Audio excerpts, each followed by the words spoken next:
네, 지금 이 시각 여러분이 주목할 만한 이슈 살펴보겠습니다.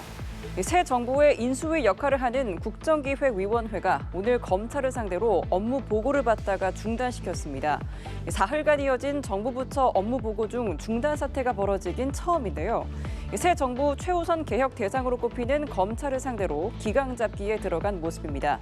방통위 업무 보고에서도 질타가 쏟아졌습니다. 장보경 기자입니다. 오늘 오전 10시부터 시작된 대검찰청 업무보고는 30분 만에 중단됐습니다. 사흘간 이어진 정부 부처 업무보고 중 중단 사태가 벌어진 건 이번이 처음입니다. 국정기획위원회 조승래 대변인은 브리핑에서 검찰에 대한 보고가 중단됐다며 검찰에 대해선 다시 보고받는 것으로 논의하고 있다고 밝혔습니다. 업무보고 중단 이유에 대해선 우선 검찰에 관련된 대통령 공약에 대한 핵심적 내용이 제대로 분석되지 않았다는 설명입니다. 게다가 통상 공약 이행 절차라는 형식적 요건도 갖추지 않고 있다고 지적했습니다. 특히 검찰은 수사권과 기소권 분리 등의 대통령 공약 내용과 반대로 현재 갖고 있는 권한을 오히려 확대하는 방향으로 업무 보고를 한 것이 아니냐라는 지적이 있었다고 조 대변인은 전했습니다. 국정기획위는 다음 주 화요일까지 검찰로부터 추가로 자료를 제출받은 뒤 수요일 2차 업무 보고를 진행할 예정입니다. 검찰에 대한 업무 보고는 시작부터 질타가 쏟아졌습니다. 이한주 국정기획위원회 위원장은 검찰이 바로 서야 나라가 바로 선다는 김대중 전 대통령의 발언을 인용하면서 검찰권은 국민이 검찰에 부여한 권한일 뿐 검찰의 본래 권력이라고 말할 수 없다고 강조했습니다. 이어 권력의 향배에 따라 주가 조작 녹음 파일이 없다가 나타나기도 하고 전 영부인의 호출에 달려가는 모습을 보여주기도 했다고 비판했습니다. 이해식 정치 행정 분야 분과장도 검찰의 직접 수사권 배제를 전제한 상태에서 형사 절차의 공정성, 신뢰성을 높이는 방안에 대한 보고가 있기를 희망한다며 개혁을 압박했습니다. 같은 시각 정부 과천청사에서 열린 방송통신위원회 업무보고에서도 국정위원들의 비판의 목소리가 이어졌습니다. 방통위 업무보고에서는 전임 정부가 언론의 자유와 민주주의에 끼친 해악이 내란 못지않다며 언론 공정성과 공적 가치 훼손에 대한 지적이 나왔습니다. 연합뉴스TV 장보경입니다. 코스피가 드디어 3,000포인트를 넘긴 데 이어서 3,020선에 도달했습니다. 이른바 3,000피로 마감한 건 약 3년 6개월 만의 일인데요. 특히 장중 매수세로 전환한 외국인과 기관 투자자들이 지수 오름폭을 키웠습니다. 한편 중동 갈등 확산 우려가 낮아지면서 원달러 환율은 1,360선으로 내려갔습니다. 장한별 기자입니다. 오늘 코스피는 전 거래일보다 1.48% 오른 3,021.84로 거래를 마쳤습니다. 이날 오전 10시 45분을 기점으로 약 3년 5개월 만에 장중 3,000포인트를 넘겼는데 오후에도 오름폭을 꾸준히 키워 5거래일 연속 상승 마감에 성공한 겁니다. 코스피가 3,000포인트를 넘긴 채 마감한 건 지난 2021년 12월 28일 이후 처음입니다. 이날 지수 오름폭을 키운 건 장중 매수세로 전환한 외국인과 기관 투자자였습니다. 매수세에 힘입어 시가총액 상위 종목들도 일제히 빨간불을 켜고 상승 마감했는데 새 정부의 인공지능 훈풍을 맞은 네이버는 6.94%, 카카오는 10.26% 급등했습니다. 반도체, 방산, 2차 전지 등 대형주가 포진해 있는 업종에서도 오름세가 이어졌고 중국 화장품 시장 호조세와 함께 국내 화장품주도 일제히 올랐습니다. 코스닥 지수는 오전 장중 보합권에 머물다 코스피와 함께 상승폭을 넓히더니 전 거래일보다 1.15% 오른 791.53으로 마감했습니다. 이번 주 코스피는 3,000포인트 달성을 코앞에 두고 뒷걸음질 치는 모양새를 반복했으나 어제 오후 2차 추경안이 공개되면서 소비 쿠폰 등 유동성 확대 기대감이 커지자 투자 심리도 기지개를 켰습니다. 새 정부의 자본시장 부양 의지와 미 관세 정책 여파 완화 등 호재도 겹친 상황인데 향후 지수에 영향을 줄 대외 요건으로는 이스라엘과 이란의 분쟁이 꼽힙니다. 미 도널드 트럼프 대통령은 군사 개입을 놓고 2주의 시간을 주겠다고 언급하는 등 신중론을 펼치고 있어 일각에선 확전 가능성이 작다고 분석하고 있습니다. 이에 원달러 환율은 전 거래일보다 14.6원 내린 1,365.6원으로 마감하기도 했습니다. 증권가에서는 지난해 저성장에 따른 기저효과와 향후 기업 실적 개선 기대감도 잇따른다며 지수 상승 추이는 꺾이지 않을 것으로 보고 있습니다. 연합뉴스TV 장한별입니다. 중동 지역의 정세 불안으로 국제 유가가 급등하면서 우리 경제에도 긴장감이 높아지고 있습니다. 우리나라는 원유의 70% 이상을 중동에서 들여오고 있을 정도로 중동산 원유 의존도가 높아서 국내 유가 상승과 수급 불안에 대한 우려도 제기되는데요.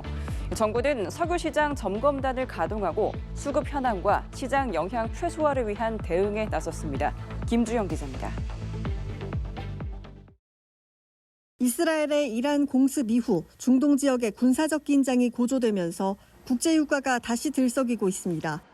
극단적으로는 이란이 원유 수송로인 호르무즈 해협을 봉쇄할 경우 유가는 배럴당 $100를 넘길 것이란 전망도 나옵니다. 국제 유가가 출렁이면서 국내 유가 상승과 수급 불안에 대한 우려도 제기되는 상황. 특히 우리나라는 원유의 70% 이상을 중동에서 들여오고 있을 정도로 중동산 원유 의존도가 높습니다. 이에 우선 정부는 이달 종료 예정이던 유류세 인하 조치를 오는 8월까지 2달 연장했습니다. 아울러 산업통상자원부는 시장 혼란을 막기 위해 기획재정부, 공정거래위원회, 국세청 등과 함께 범정부 석유시장 점검단을 꾸려 현장 단속에도 나섭니다. 점검단은 전국 주유소를 대상으로 기름값 담합과 유통 품질 등을 살필 계획입니다. 현장에서 이런 유가 상승기에 편승해서 불법 행위 등이 좀 이룰 수 있는 우려가 있어서 오늘부터 범정부 석유시장 점검단을 가동할 예정이었습니다. 한편 정부는 현재까지 국내 원유, 액화천연가스 LNG 도입은 차질 없이 이루어지고 있고 중동 인근의 유조선과 LNG 운반선 등은 모두 정상 운항 중이라고 밝혔습니다. 또 현재 기준 약 200일간 사용할 수 있는 비축유와 가스 재고분이 확보된 상태라는 설명입니다. 연합뉴스 TV 김주영입니다. 미국 국방부가 우리나라를 포함한 아시아 동맹국들이 국방비를 국내 총생산 GDP의 5%까지 맞춰야 한다는 기준을 제시했습니다. 중국과 북한 등 상황을 고려하면 아시아 동맹국들이 유럽 국가들과 방위비 지출 수준을 맞추는 게 상식적이란 건데요. 향후 한미 간 협상에서 정식으로 요구가 나올 것으로 보입니다. 보도에 정래원 기자입니다. 미 국방부가 우리나라의 국방비 지출을 GDP의 5% 수준으로 맞춰야 한다는 새 기준을 제시했습니다. 아시아를 포함한 동맹국들에 적용되는 새로운 국방비 지출 기준을 마련한 건데 한국도 같은 기준이 적용될 예정입니다. 미국 측은 중국과 북한 등 상황을 고려하면 아시아 동맹국들이 유럽 국가들과 방위비 지출 수준을 맞추는 게 상식적이라고 표현했습니다. 또 미국 국민의 이익에 부합한다는 측면에서도 상식적이라고 평가했습니다. So we're here to continue the work that President Trump started, which is a commitment to 5% defense spending across this alliance. 올해 우리나라의 국방비 지출은 GDP의 2.32%인 61조 2천억 원이었습니다. 단순 계산으로도 국방비 비율을 2배 이상 올려야 하는 상황에서 앞으로 이어질 트럼프 행정부와 이재명 정부 간의 협상이 관건입니다. 독일과 스페인 등 일부 유럽 국가들은 5%는 현실적으로 어렵다며 이미 난색을 표했습니다. 5%, so wie Donald Trump das neulich in den Raum gestellt hat, würde für Deutschland bedeuten, dass wir etwas mehr als 40% unseres gesamten Etats für Verteidigung ausgeben müssen. Ich glaube, das beendet die Debatte dann auch schon sehr schnell. 만일 다음 주 열리는 나토 정상회의에 이재명 대통령이 참석하고 한미 정상회담이 성사된다면 우리나라의 국방비 증액 문제가 곧바로 논의될 가능성도 있습니다. 연합뉴스 정래원입니다. 사회 복무요원으로 근무 중이던 방탄소년단 멤버 슈가가 내일 소집 해제됩니다. 이로써 7멤버 모두가 군 복무를 마치는 건데요. 2022년 12월 멤버 진을 필두로 방탄소년단의 군백기가 시작된 지 2년 6개월 만입니다. 다시 뭉친 완전체 방탄소년단이 또 어떤 기적을 만들어갈지 주목됩니다. 서영석 기자입니다. 방탄소년단 멤버 슈가가 내일 소집 해제됩니다. 사회 복무요원으로 근무하던 슈가는 소집 해제일에 앞서 남은 연차를 사용해 보다 일찍 근무를 마쳤습니다. 2022년 12월 진해 입대를 시작으로 이어졌던 2년 6개월의 군백기에 마침표를 찍고 팬덤 아미가 손꼽아 기다리던 순간이 온 겁니다. 지난 13일 방탄소년단 데뷔 기념일을 축하하기 위해 전 세계에서 모였던 6만여 아미의 모습은 완전체 복귀에 대한 뜨거운 기대를 고스란히 보여줬습니다. 이에 부응하듯 제2호 콘서트장에서 깜짝 등장했던 멤버들의 모습은 이들의 화려한 이막을 그려보는 예고편 같았습니다.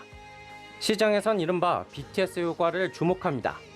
음반, 공연 등 문화계뿐 아니라 관광, 의류, 화장품, 음식에 이르기까지 조 단위의 엄청난 파급 효과가 지난 활동에서 증명됐기 때문입니다. 포브스는 방탄소년단의 경제 효과를 5조 5천억 원 규모로 평가했고 문화체육관광부는 다이너마이트의 빌보드 핫백 1위 당시 1조 7천억 원의 경제 효과를 추산했습니다. 방탄소년단이 움직이는 기업인 셈입니다. 물론 무엇보다 방탄소년단이라는 이름으로 다시 설 무대를 어떤 음악으로 채울지에 대한 기대감이 가장 큽니다.